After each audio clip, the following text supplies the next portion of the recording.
दोस्तों, आपने हिप्नोटाइज का नाम तो सुना होगा और ये कितना स्ट्रॉन्ग हो सकता है आपको मूवी देखकर पता चल जाएगा। इस मूवी में भर भर के सस्पेंस दिखाया गया है। मूवी का नाम है हिप्नोटिक, जो 2023 में रिलीज हुई है। तो एंड तक बने रहे और मूवी का मजा लें। मूवी की शुरुआत में हम डिटेक्टिव डैनी रुडकी को देखते हैं। ये इस समय एक थेरेपिस्ट के पास बैठे हैं। वो इसे हिप्नोटाइज करके पूछती है कि तुमने लास्ट बार अपनी बेटी को कहाँ देखा।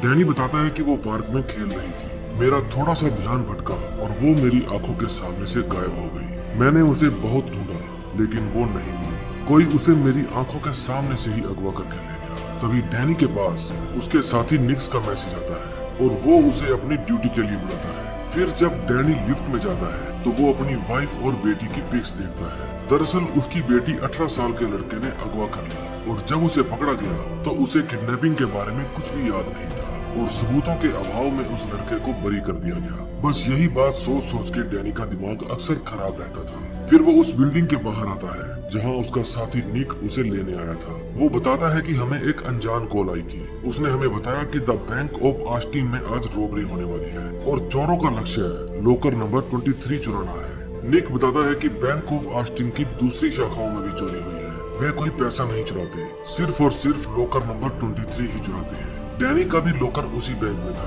अब वे दोनों अपनी पूरी टीम के साथ बैंक के बाहर घात लगाकर बैठ जाते हैं ताकि चोरों को पकड़ सके। तभी वहाँ पर एक आदमी आकर बेंच पर बैठ जाता है। फिर एक लेडी फोन पर बात करती करती वहाँ बैठ जाती है। डेल नाम का ये आदमी उसे हिप्नोटाइज कर लेता है और कहता है कि आज जानलेवा गर्मी है। फिर वो बाहर खड़े गार्ड्स को भी कुछ कहता है और वहाँ से चला जाता है। डैनी बिना समय गवाए अपनी वैन से बाहर आ जाता है और भागकर बैंक में चला जाता है। निक उसे रोकता है कि ऐसा मत करो। डैनी बैंक मैनेजर को कहता है कि मुझे मेरा लॉकर खोलना है। वो लेडी जिसे डेल ने हिप्नोटाइज किया था, उसे ऐसा महसूस हो रहा था जैसे आज सच में बहुत गर्मी है और वो अपने पूरे कपड़े उतारने लगती है। उसके चक्कर में एक्सीडेंट भी हो जाता है। उधर डैनी लॉकर में जाता है तो मैनेजर कहता है कि मैं अपनी चाबियां ऑफिस में भूल आया, अभी लेकर आता हूँ। लेकिन उसकी चाबियां तो डैनी ने चुरा ली थी। उसके जाने के बाद डैनी लॉकर नंबर 23 खोलता है और उसके अंदर से उसे अपनी बेटी मिनी की तस्वीर मिलती है। डेल बैंक के एक कर्मचारी को हिप्नोटाइज करके लॉकर निकालने के लिए भेजता है।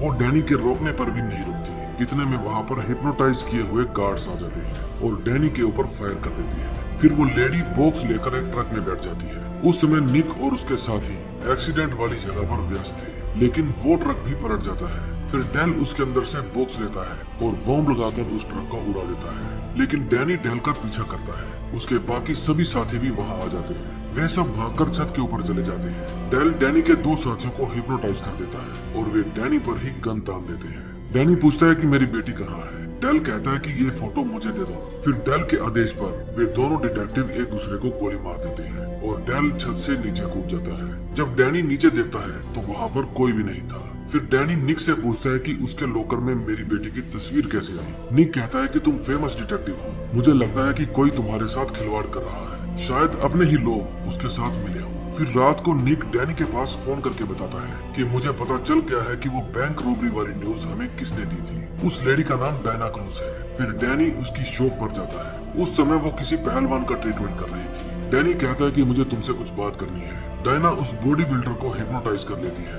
और डैनी को बताती है कि तुम्हारे जाने तक वो बाहर ही रुकेगा। डैनी पूछता है कि तुम्हें उस रोबरी के बारे में कैसे पता चला। डायना पूछती है क्या तुमने उस रोबरी में किसी को गिरफ्तार किया है। डैनी मना कर देता है। फिर डायना कहती है कि तुम्हें यहाँ से जाने की जरूरत है, अभी की अभी यहाँ से निकलो। बाहर डेल आकर उस बॉडी बिल्डर को हिप्नोटाइज कर लेता है। फिर वो अपनी बाइक को लेकर उस दुकान के अंदर घुसा देता है और खुद की जान ले लेता है। फिर डैनी डायना को एक बंद पड़े पुलिस स्टेशन में लेकर जाता है जिसे आजकल वे पर्सनल यूज करते हैं। डैनी पूछता है यहाँ चल क्या रहा है, समझाओगी। डायना कहती है कि वो आदमी हिप्नोटाइज कर देता है। वहाँ बैंक में जो कुछ भी हुआ वे उसके साथ मिले हुए नहीं थे, बल्कि उन सबको हिप्नोटाइज किया गया था। हिप्नोटाइज में हमारी खुद की सोच खत्म हो जाती है और हम हिप्नोटाइज करने वाले का ही कहना मानने लगते हैं। उस समय हमें चीजें नॉर्मल नहीं दिखती। मैं भी हिप्नोटाइज कर लेती।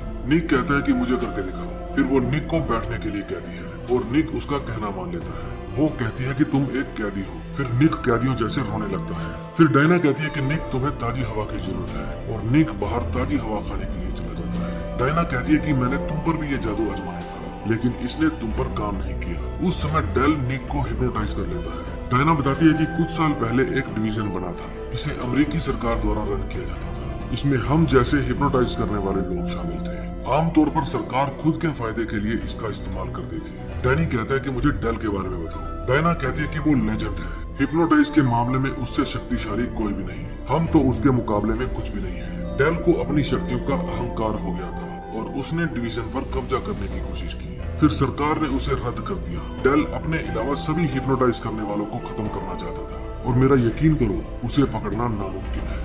इतने में वहाँ लाइट बंद हो जाती है। वहाँ निक्स आया था। डायना बताती है कि डेल ने इसको हिप्नोटाइज कर लिया है और मैं इतनी शक्तिशाली नहीं हूँ कि उसके हिप्नोटाइज को काट सकूं। डैनी उसे रोकने के लिए कहता है और जब वो नहीं रुकता तो डैनी उसके पाँव में गोली मार देता है। लेकिन वो किसी भी तरीके से डायना को मारना चाहता था। डैनी उसे हथकड़ी लगाकर सलाखों के साथ बांध देता है, लेकिन निक्स फिर भी नहीं रुकता और अपना हाथ तोड़ने की कोशिश करता है। डायना को पता था कि ये रुकने वाला नहीं है, इसलिए वो उसे शूट कर देती है। अपने साथी की मौत पर डैनी को बहुत अफसोस होता है।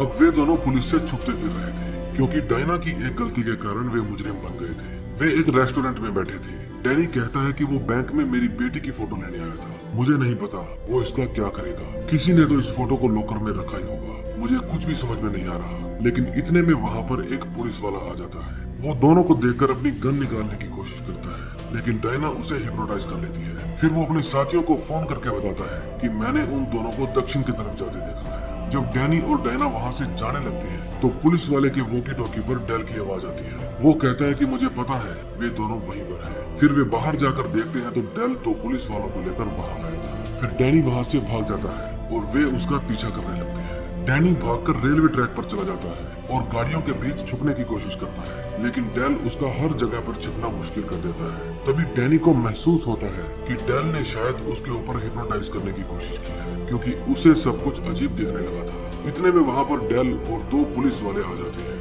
वे डैनी को मारने ही वाले थे कि वहाँ पर डायना आ जाती है। इतने में डेल गायब हो जाता है। डायना डैनी को अपने ट्रक में बिठाकर वहाँ से ले जाती है। डायना बताती है कि जब कोई आपके ऊपर हिप्नोटाइज करता है तो आपका मन खुद ब खुद वो काम करने के लिए तैयार हो जाता है जो हिप्नोटिक चाहता है। लेकिन तुम्हारी बात अलग है, तुम्हारे पास एक मानसिक ब्लॉक है। ये एक ऐसी तिजोरी है जिसके ऊपर ताला लगा है और कोई भी इससे आपके मन के ऊपर कंट्रोल नहीं कर पाता। ये ब्लॉक किसी चोट से भी आ सकता है, फिर चाहे वो आपके दिमाग पर लगी हो या आपके दिल पर। शायद आपकी बेटी ही आपका सपोर्ट है। मैं तो आपको हिप्नोटाइज नहीं कर पाई, लेकिन डेल जरूर कर सकता है। फिर वे जेरेमी नाम के एक आदमी के पास जाते हैं। उसी ने डायना को हिप्नोटाइज करना सिखाया था। फिर वे उसके पास जाते हैं और उससे कुछ जानकारियां लेने की कोशिश करते हैं। डैनी उसे अपनी बेटी के बारे में पूछता है और कहता है कि हमें अब तक इसका जवाब नहीं मिला कि मेरी बेटी की फोटो लॉकर में क्या कर रही थी। फिर डेल कहता है कि मुझे दिखाओ कौन है तुम्हारी बेटी, लेकिन डायना उसे फोटो देने से इनकार कर देती है क्योंकि उसे शक हो गया था कि ये जेरेमी नहीं बल्कि डेल है। फिर वो उन दोनों को मारने की कोशिश करता है, लेकिन वे भाग जाते हैं। अब की बार डेल ने पूरे शहर पर ही हिप्नोटाइज कर दिया था। अब हर कोई उन्हें पकड़ना चाहता था। फिर डैनी एक बाइकर को गिराता है और उसकी बाइक लेकर वहाँ से भागने की कोशिश करता है, लेकिन वे अब ऐसे ट्रैक में फंस चुके थे कि उन्हें कहीं भी कोई रास्ता नजर नहीं आ रहा था। सब जगह ऊट पटांग चीजें ही दिख रही थी। लोग अभी भी इनके पीछे लगे थे। अब इनके पास भागने के लिए कोई जगह नहीं थी। तभी पुलिस आकर लोगों को रोकती है और उनके बीच से डेल निकलकर बाहर आता है। वो डैनी को हिप्नोटाइज करने की कोशिश करता है, लेकिन तभी पुलिस वाले डेल को ही गन पॉइंट पर ले लेते हैं। डायना कहती है कि ये मैंने नहीं किया। डैनी कहता है इट्स मी। पुलिस वाले डेल को अपने साथ ले जाते हैं, लेकिन डैनी को समझ में नहीं आ रहा था कि उसने ऐसा कैसे कर दिया, जबकि वो तो कोई ऐसी कला जानता ही नहीं है। फिर डैनी डायना को कहता है कि कोई तो होगा जो इस गुत्थी को सुलझा सके कि आखिर मेरे साथ हो क्या रहा है। फिर डायना उसे रिवर नाम के एक बंदे के पास लेकर जाती है जो पहले डायना के ही साथ हिप्नोटाइज सिखा करता था। फिर वो बिल्लू कालिया उन दोनों को अपनी फ्रिज के अंदर बनी बेसमेंट में ले जाता है। ये बंदा हिप्नोटिक के साथ साथ एक हैकर भी था। रिवर के पूछने पर डायना उसे बताती है कि डेल का उसकी बेटी के साथ कोई न कोई तो लेना देना है और अनजाने में डैनी ने डेल के ऊपर ही काबू पा लिया। बस हमारी यही गुत्थी सुलझाने में हेल्प करो। रिवर कहता है तो चलो पता करते हैं। फिर वो डैनी की पूरी डिटेल्स खोलता है, लेकिन वहाँ पर उसकी वाइफ का कोई डेटा नहीं था। फिर डैनी उसे अपनी वाइफ का मायके का नाम बताता है और जब उसकी डिटेल खुलती है तो पता चलता है कि वो भी एक डिवीजन एजेंट थी और वो भी लेवल 4। डैनी को विश्वास नहीं होता। डैनी कहता है कि वो बचपन से मेरे साथ पड़ी है, मुझे कैसे पता नहीं चला। थोड़ी देर बाद डायना नहाने के लिए जाती है और उस समय डैनी अपनी फैमिली फोटो देख रहा था। तभी एक अननोन कॉलर की कॉल आती है। फोन पर डेल था और वो डायना को मारने के लिए कहता है। डैनी कहता है भाड़ में जाओ और फोन काट देता है। फिर वो डायना को आवाज लगाता है, लेकिन गौर करता है कि टेबल से कैंची गायब है। अब कैंची उसके हाथ में आ चुकी थी। डैनी अब खुद के दिमाग से कंट्रोल खो रहा था। उसे पता ही नहीं था कि वो अब क्या करने वाला है, लेकिन उसकी कोशिश तो ये थी कि वो डायना को कुछ भी नहीं कहेगा। डायना भी समझ जाती है कुछ तो गड़बड़ है। फिर वो उसके हाथ से कैंची ले लेती है और फिर वे आपस में इंटीमेट हो जाते हैं। आधी रात को डेल की आंख खुलती है। अब वो खुद जाके बिल्लू कालिया के कंप्यूटर में चेक करता है और उसे पता चलता है कि उसकी वाइफ का असली नाम डायना क्रूज है और ये वही है जो पिछले 2 दिन से उसके साथ घूम रही है। फिर वो अपने फोन के अंदर अपनी वाइफ की फोटो देखता है, उसमें भी डायना क्रूज ही थी। फिर वो कंप्यूटर में अपनी बेटी का नाम डालता है और उसे पता चलता है कि उसकी बेटी के पास एक्सट्रीम हाइपोनेटिक एबिलिटीज थी। तभी वहाँ पर डायना आ जाती है। डैनी कहता है कि मेरी बेटी कहाँ है, तुमने उसे कहाँ छुपा रखा है। डायना कहती है मैंने नहीं, तुमने उसे छुपाया है। फिर डैनी को याद आता है कि डिवीजन वाले उसकी बेटी को एक्सट्रीम लेवल तक ट्रेन करना चाहते थे और वो नहीं चाहता था क्योंकि वो सिर्फ एक छोटी बच्ची थी, इसलिए उसने ही अपनी बेटी को गायब कर दिया। डैनी समझ गया था कि उसके साथ अब तक जो भी हो रहा था वो सब एक धोखा था। हकीकत में तो वो डिवीजन के मेंबर से घिरा हुआ था। आज तक उसने जिसको भी देखा सब इन्हीं के मेंबर थे। उसका दोस्त निक्स, बैंक की कर्मचारी या उसके साथ काम करने वाले सभी डिटेक्टिव, सब के सब इन्हीं के मेंबर थे। जब डैनी ने अपनी बेटी को छुपाया तो उसे पता था कि ये लोग हिप्नोटाइज करके उससे उसकी बेटी का एड्रेस सुनवा लेंगे, इसलिए उसने अपने मन को ऐसा लोग लगाया कि कोई और तो क्या उसे खुद भी याद नहीं था कि उसकी बेटी कहाँ है। तभी वहाँ पर डेल आ जाता है। वो बताता है कि हम पिछले 4 साल से बार बार यही कहानी दोहरा रहे हैं कि शायद तुम्हें कुछ याद आ जाए और तुम बता दो कि मिनी कहाँ है। मैं तुम्हारी बेटी को हम सबसे ऊंचे लेवल की ट्रेनिंग दूंगा। लेकिन डैनी वहाँ से बाहर जाने लगता है। बाहर जाकर उसे हर उस जगह का सेटअप दिखता है जहाँ जहाँ वो अब तक गया था।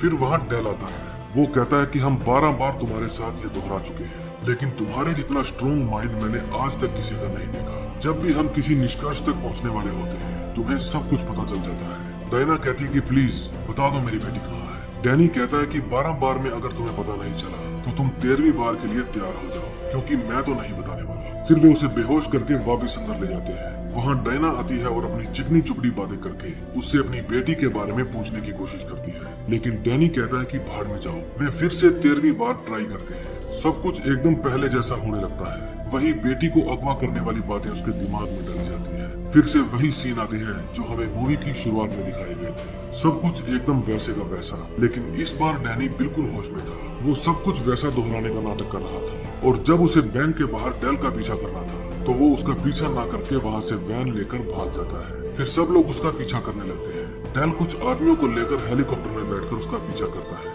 डैनी जंगल में बने हुए एक घर के अंदर जाता है जहाँ उसके मॉम डैड रहा करते थे। उसने अपनी बेटी को वहीं पर छुपा रखा था। डैनी के मॉम डैड के बारे में डायना को भी नहीं पता था। भाई साहब, बंदा हो तो ऐसा जो किसी को अपने राज नहीं बताता। जब डैनी उस घर के अंदर जाता है तो वहाँ अपनी बेटी मिनी से मिलता है, लेकिन इतने में डेल और उसकी टप्पू सेना वहाँ आ जाती है। डेल के मॉम और डैड उसे कहते हैं कि ये प्राइवेट प्रॉपर्टी है, कहाँ घुसे आ रहे हो। डायना कहती है आप जो भी हो हमारे बीच में मत आइए, लेकिन डेल बातें करने के मूड में नहीं था और इशारा करके उन दोनों को मारने का ऑर्डर देता है। उनके मरते ही डैनी बाहर आता है और कहता है कि क्या तुम वही औरत हो जिसको मैंने प्यार किया था? क्या हमारी बेटी को भी यही सिखाना चाहती हो? तभी घर के अंदर से मिनी बाहर आती है। डायना उससे मिलकर बहुत खुश होती है। मिनी कहती है कि वापिस सुधरने के लिए मुझे आप पर गर्व है, मैं आपको इन सब से आजाद कर रही हूँ। फिर वो इशारा करती है और सभी एक दूसरे को शूट करने लगते हैं। मिनी इन सब से ज्यादा पावरफुल थी। डेल खड़ा खड़ा देखते ही रह जाता है। दरअसल ये मास्टरमाइंड डैनी का ही प्लान था। वो अपने 13वें ट्रायल के दौरान पूरी डिवीजन को यहाँ पर लाना चाहता था ताकि एक साथ सबको खत्म किया जा सके,